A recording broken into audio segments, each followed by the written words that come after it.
So ever since Wan Bissaka and Diogo Dalot have been at Manchester United, there has always been a debate.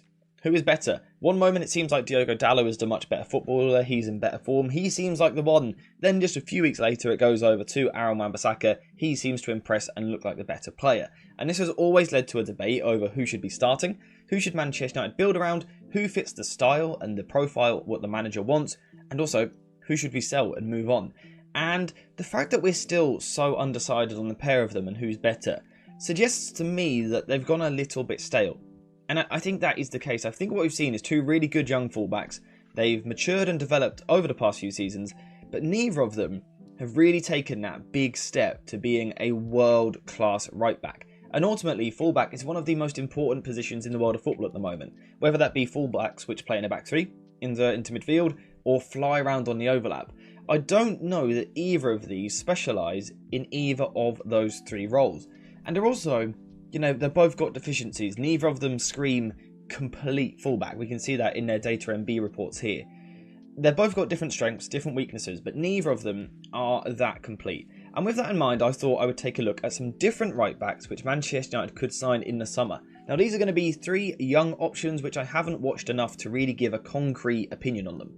But what I want to do today is go through their strengths, their weaknesses, and then in the second half of the season you guys can go watch them, and then hopefully the idea is in the summer we will know which right back Manchester United should sign. It might be one of these three, it might be someone else, but let's just get into it. So before we continue into the video, a quick shout out to today's video sponsor, JerseyFifa.com, the home of all of the greatest football kits. Whether that be the new latest releases or the old classic ones like this, Jersey FIFA has something for everyone, and now you can check it out yourself using the link in the description down below. And also make sure to use code JerseyFifa for 10% off when you order. First up, 19-year-old Kone currently playing for Fiorentina. Now first up, apologies if I get the pronunciation of some of these names wrong. I'm not very good with it. Kone though has been one of my favourite fullbacks to watch over the past few weeks. I think his development this season has been absolutely brilliant.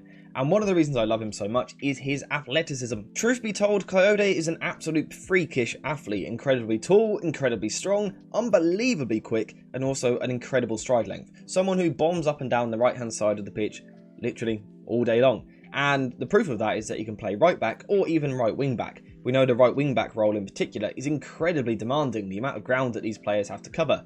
But Kone is such a good athlete, he makes it look, honestly, incredibly easy. Now importantly, he isn't just a physical profile, he's also good with the ball as well. But that definitely comes down to his physical factors. For example, his ball carrying is very good. However, it's not because he is the most technically cute footballer in the world, it's because he has an ability to drive down the wing. A bit like a freight train really, just going down the right hand side of the pitch, driving forward with the ball really effectively. But of course he has some technical attributes as well. His passing, for example, progressive passing, really good. From deep areas, able to move the ball forward through the thirds into these sorts of positions in these areas. Now when we look at, for example, his FB ref report, we don't actually see any standout attributes. However, playing for Fiorentina, he's not playing for the best side in the world, and I think it's important that we don't just focus on stats. But we can see that his passes attempted are decent, his pass completion is decent, also his successful take-ons, showing that ability to kind of drive down the right side of the pitch and get past people and into the final third. In terms of once he's in the final third, he needs a little bit of work. He's not the best crosser in the world, his crosses are quite flat and also nearly always the same cross. He doesn't have much variation to his game, and I think if he was to go to that next level, he would need to improve in the final third. But in terms of on the ball, there is a lot to like about him. Where he really comes into his element though is defensively. This is perhaps more of an Wan Bissaka mould. If you're looking for a backup to Wan Bissaka or a long-term replacement, Kone defensively is absolutely brilliant. Now once again he uses that frame of his. Tall, strong, powerful, long legs. All of those things make him incredibly difficult to dribble past. Just a couple of months ago, we saw him playing up against Kvaratskhelia, one of the best left wingers in the world on the dribble. Kone pocketed him really. He really kept him incredibly quiet with some brilliant 1 versus 1 defending, and he's brilliant in these areas. But what I like about him in these positions is that whilst he is very good with the slide tackle, he doesn't rely on it. Wan Bissaka, for example, almost seems to wait until he can slide tackle a player, but that means that 9 times out of 10 we give the ball away with a throw-in or a corner anyway. Kone is much better at timing the slide tackle and therefore keeping the ball for his side. He doesn't rely on the slide tackle, but when he does do it, he does it very well. But he's more than confident using his big frame for the standing tackle, stepping into the opposition, putting them on the floor and then carrying the ball away. What I also like is his versatility. I've said already that he can play right back, and that is his primary position. He can also play right wing back and also left back if you need him to. This isn't ideal, but again it shows he has a good technical base. The fact that he can play in a few different positions on the other side of the pitch makes him a really good young player. Now again, he is only 19 years old. He's nowhere near the complete package, but there is a lot to work with here. In terms of his physical base and foundation, he is unbelievably good for such a young player. Some players take time to grow into their frame. Not the case with Kone, already tall, strong, fast, and what I really love is the potential of him being a transition defender. Depending on the system, let's say he is tasked with covering a lot of ground on the right hand side to defend transitions on the counter attack, he could be really good at doing this. Really good at doing this. And for those reasons, I really like Kone as a young fullback. I think he's a top talent.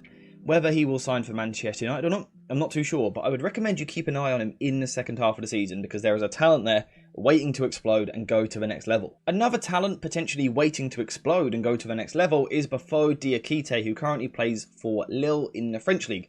23 years old, this is another very good player. Of course, a little bit older than the last guy we looked at, but still very good, and he's got a lot of potential. And if we go straight to the FBref report, we can see some of his strengths. Passes attempted, the 87th percentile. Pass completion, the 99th percentile. But also, progressive passes, the 84th percentile. So when we see that first stat, pass completion being high, you might think that he's actually quite a safe passer. Someone who doesn't really progress to play. But the next stat then being really impressive for progressive passing shows that that is completely wrong. He's really good on the ball and a really good technician. Now, Diakite is another player that I would describe as a power athlete. However, not in the same way as what Kone was. Kone was someone who looked to constantly bomb up and down the right-hand side. I think Diakite is a little bit different, and that's because I see him more in the mould of a right-back who stays deep. Someone who isn't looking to constantly fly forward, someone who is holding a deeper position, perhaps tucked in alongside his centre-backs. And one of the reasons this would be such a good role for him is because he used to be a centre-back. A bit like Ben White at Arsenal, how he went from a centre-back to a right-back. Diakite has undergone a similar sort of transition, and it's really working for him. We've seen already those passing numbers, the ability to keep the ball for his side, but also move the ball forward. He's really blossoming in this role, showing that technical ability. But again, what I like about him is the power. When the opposition are trying to counterattack 1 versus 1, again, he's freakishly powerful. He is so difficult to get past. He's got these big, broad shoulders. Again, he's tall, strong, quick. He's really difficult to beat in a 1 versus 1 situation. He is so good defensively. And again, that is something that United could do with players which excel in their wide duels. But like I said, importantly, he's then good on the ball as well. So not only can he defend, he can get the ball down for his side, play out from the back, and that's why he could be a really good asset. He's also a player which can help go in the other way as well. So like I said, do that defensive work, but carry the ball forward. And I think that's important. That ability to win the ball off your opponent and then give some drive to your side. Sometimes, as we've seen already, playing passes forward, progressive passes through the lines, but also, I think he's got the potential to be more of a ball carrier. Now, we haven't seen a ton of this so far in his career in terms of a high volume of carries, but what we have seen is that in glimpses, he's really good at it. And again, he uses that upper body strength, but also good hips, and is able to just drive through the pitch, really, drive past opponents who don't really get close to him. So he'll bait an opponent in, and then just drive past them. This isn't about fancy footwork, it's about drive, it's about power, having a good first touch, able to use both feet as he moves the ball forward. It makes him a really good ball progressor in this area from a deep position. So if you're looking for a fullback which perhaps specialises tucking in to form a back three whilst the other fullback goes a little bit higher, Diakite definitely could be your man. Lastly, we've got Sacha Bowie, who has a completely different profile, and you might recognise him playing for Galatasaray, the games he played against Manchester United, where he was pretty decent. He had a good Champions League campaign in the group stages, and overall a good right back. But the reason I say he is a little bit of a different profile is because he is much smaller. The other guys were over 6 foot tall, big power athletes. Sacha Bowie is much smaller, much smaller.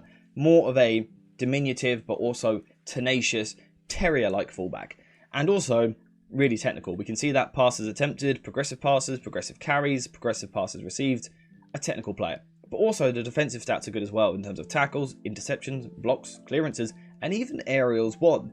Now the aerials won always catches me off guard because he's actually good in the air despite being about 5'7", which is a little bit weird. I'm not sure why that is. It would be interesting to look into that more. But in terms of what you get with Sacha Bowie, like I said already, you get ball carrying ability and tenacious energy constantly throughout the match. Again, he's someone who is always looking to go up and down the right hand side of the pitch. Unbelievable energy levels, truly unbelievable. But also the fact that he's smaller, he's able to wiggle and wriggle past players a little bit more. So rather than always relying on power to beat his opponent, he's a bit cuter in the way that he uses the ball. You know, a bit more technical based rather than physical based. And perhaps that is what you want from your fullback. Let me know what you think in the comments down below. What sort of profile do you prefer?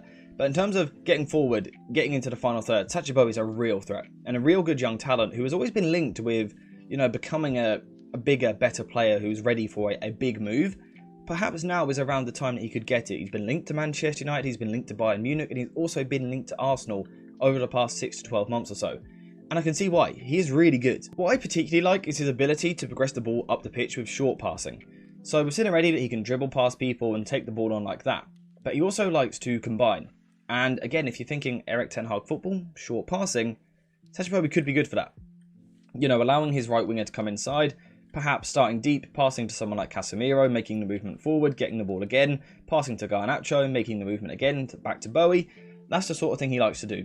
And then once in the final third, he's a good shot creator. Whether that be from crosses, whether that be from passes into the penalty area, cutbacks, whatever it is.